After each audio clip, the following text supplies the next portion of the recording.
প্রিয় ভৈরববাসী, সেই সঙ্গে ব্রাহ্মণবাড়িয়াবাসী, যেহেতু আমার বাড়ি ব্রাহ্মণবাড়িয়া, আর স্বপন আমার ভাই, আমার বন্ধু, ওনার বাড়ি আপনারা সবাই জানেন ভৈরব। তো ব্রাহ্মণবাড়িয়া ভৈরব সবসময় ভাই ভাই, এমনি তো আমরা দুজনও ভাই। তো এটা মূল কথা না, মূল কথা হলো আজকে স্বপন আহমেদ আসলে নিজের উদ্যোগে সমাজ পরিবর্তন ফাউন্ডেশন নামে একটা ফাউন্ডেশন খুলেছে। আমি সেই ফাউন্ডেশনের একজন সদস্য, এবং আমি স্বপন আহমেদের কাছে আজকে জানতে চাইবো যে হঠাৎ করে এই উদ্যোগটা ওনার কীভাবে নিল বা কীভাবে মাথায় আসলো যে সমাজ পরিবর্তন করার মতো একটা ফাউন্ডেশন করতে হবে বা সমাজের উপকার করতে হবে। যদিও উনি সবসময় আসলে এই কাজগুলোই করে থাকেন, মানুষের সাহায্য সহযোগিতা করে থাকেন, সেটা আপনারা সবাই জানেন, কিন্তু আজকে জানতে চাইবো যে এই ফাউন্ডেশন করার মূল উদ্দেশ্যটা আসলে ওনার কী। ওইটা হচ্ছে যে রাস্তাঘাটে আমি যখন বের হই তখন দেখি যে অনেক ছোট ছোট বিষয় থাকে যেগুলো মানে বছরের পর বছর পরে থাকে, সেটাকে সমাধান করে না। তো আমার নিজের পকেট থেকে যদি আমি 10,000, 15,000, 20,000 টাকা খরচ করে ওই ছোট সমস্যাটা সমাধান করলে শত শত মানুষের উপকার হয়।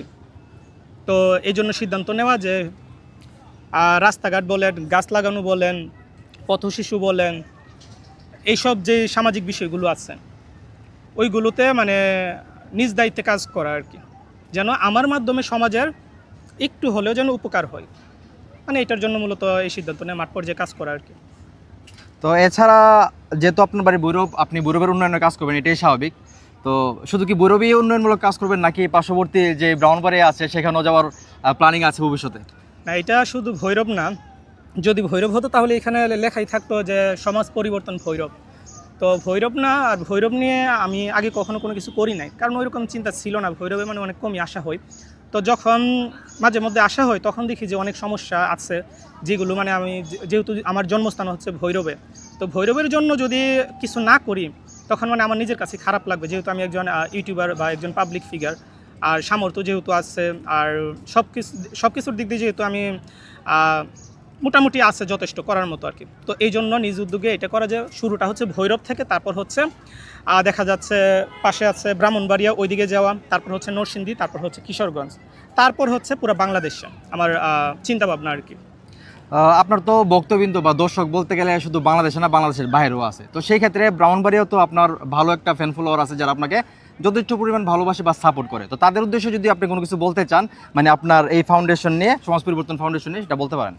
আমি যেই উদ্যোগ নিলাম যে সমাজের ছোট ছোট বিষয়গুলো সমাধান করা নিজ উদ্যোগে, তো এটা আপনারা যারা ব্রাহ্মণবাড়িয়া বলেন, নরসিংদী বলেন, কিশোরগঞ্জ বলেন, পুরো বাংলাদেশের মধ্যে প্রত্যেকটা অঞ্চলে যারাই আছেন, আপনাদের নিজের এলাকা, এই যে আমি আমার নিজের এলাকা থেকে শুরু করলাম, কিন্তু আমি চাইলে কিন্তু ঢাকা থেকে শুরু করতে পারতাম, করি নাই। কারণ আমি আমার ঘর যদি আমি ঠিক আগে না করি তাহলে বাহির ঠিক করবো কীভাবে। এই জন্য আমি সিদ্ধান্ত নিলাম আমার ঘর আগে ভৈরব ঠিক করি, ভৈরবের যতটুকু পারি সেটা করার সিদ্ধান্ত নেওয়া আর কি। তো অন্য অঞ্চলে যারা আছে তাদেরকে বলবো যে আপনারাও আপনাদের নিজ উদ্যোগে এটা শুরু করেন। আপনার সামর্থ্য যতটুকু আছে, বা টাকা পয়সা তো লাগে না, রাস্তায় একটা ইট পরে আছে, সেই ইটটা আপনি সরাই দেন না, যেন পরে একটা রিক্সা আসলে যেন সেই অ্যাক্সিডেন্ট যেন না করে। ছোট ছোট কাজগুলো যেগুলো টাকা দরকার নাই ওই কাজগুলো করেন আপনি, যদি আপনার সামর্থ্য না থাকে।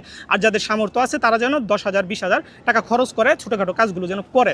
তো আপনারা নিজ উদ্যোগে প্রত্যেকটা জেলায়, প্রত্যেকটা অঞ্চলে সেই কাজগুলো করতে পারেন। তো সবার কাছে আমি দোয়া চাই, এখন এই মুহূর্তে যারা ভিডিও দেখতেছেন, আমার একটা স্বপ্ন ছিল, মানে আসলে এই ধরনের একটা ফাউন্ডেশন করা, মানুষের সেবা করা। তো সেই স্বপ্নটা আসলে পূরণ করলো স্বপন আহমেদ আমার ভাই। তো আমাদের জন্য দোয়া করবেন ইনশাল্লাহ। স্বপন আহমেদ যেটা বললো যে ভৈরবের পাশাপাশি আমরা ব্রাহ্মণবাড়িয়া, নরসিংদী, কিশোরগঞ্জ সব জায়গায় আমরা আসলে কাজ করব, এবং যেহেতু আমি আছি ব্রাহ্মণবাড়িয়ার সন্তান, ইনশাল্লাহ আমি অবশ্যই স্বপন আহমেদকে ব্রাহ্মণবাড়িয়াতে নিয়ে আসবো এই উন্নয়নমূলক কাজ করার জন্য। আপনারা জাস্ট আমাদেরকে সাপোর্ট করবেন, আমাদের জন্য দোয়া করবেন, আর সবসময় এভাবে ভালোবাসবেন। ধন্যবাদ।